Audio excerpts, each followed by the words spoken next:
And I just want to say that I'm going to be pulling together my research on the therapeutic relationship, my clinical experience. Also, I have psychotherapy training in trauma and in a body-centered and mindfulness-centered form of psychotherapy called Hakomi.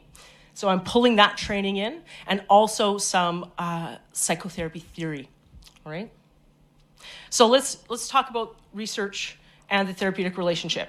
So within rehabilitation, and so my lens is rehabilitation, there hasn't been a ton of research regarding the therapeutic relationship compared to other disciplines, for example, like psychotherapy, where it's been going on for decades, and they have meta-analysis upon meta-analysis that say that the therapeutic relationship has just as much influence on clinical outcomes as any treatment intervention that's applied in practice, right?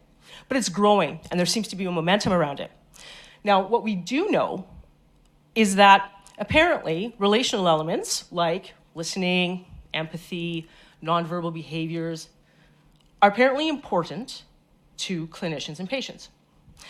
And they're so important that there seems to be a relationship between good therapeutic relationships or alliances and satisfaction, patient satisfaction, and maybe even on follow-through with patients and what you've constructed as a treatment plan.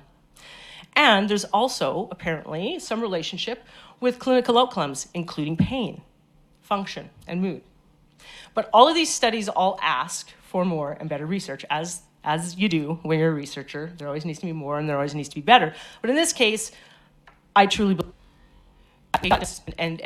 so when I was a clinician, as was introduced, I worked in the workers' compensation system. I worked a lot with people with persistent pain, who were managing persistent pain, living with persistent pain, but also people with psychological conditions, psychological dysregulation. And I started doing a psychotherapy training in order to help me develop better relationships with my patients, because I recognized how important that was with the people that I was working with.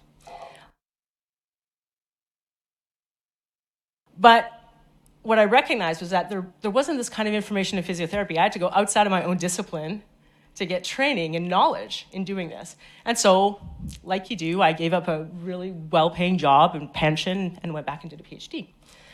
And my goal was to develop a conceptual framework of the therapeutic relationship in physiotherapy. And I used, because there was not a lot of research in this area, we hadn't plumbed down into the depths of it, I had to use qualitative methodology. So I used a method called interpretive description.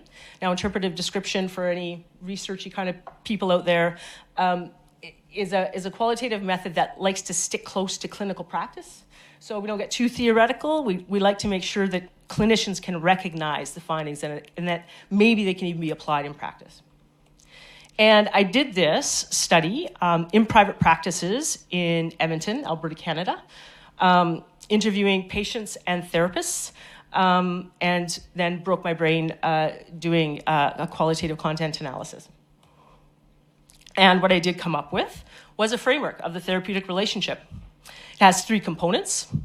As you can see, at noon o'clock is establishing connections. So one of the components is ways of establishing connections. At 3 o'clock is the bond, or that positive affective resonance between 2 people or between patient and therapist.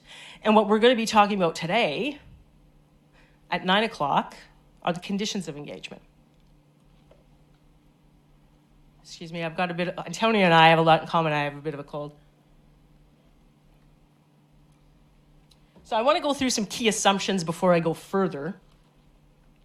First assumption that we're going to operate under is that human relationships are complex, meaning there are no algorithms with human relationships. There are no ticky boxes with human relationships.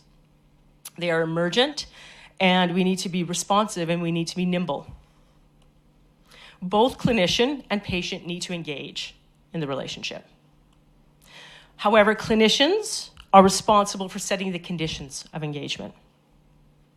And breakdowns in relationship happen when the clinician or patient or both, for whatever reason, can't engage.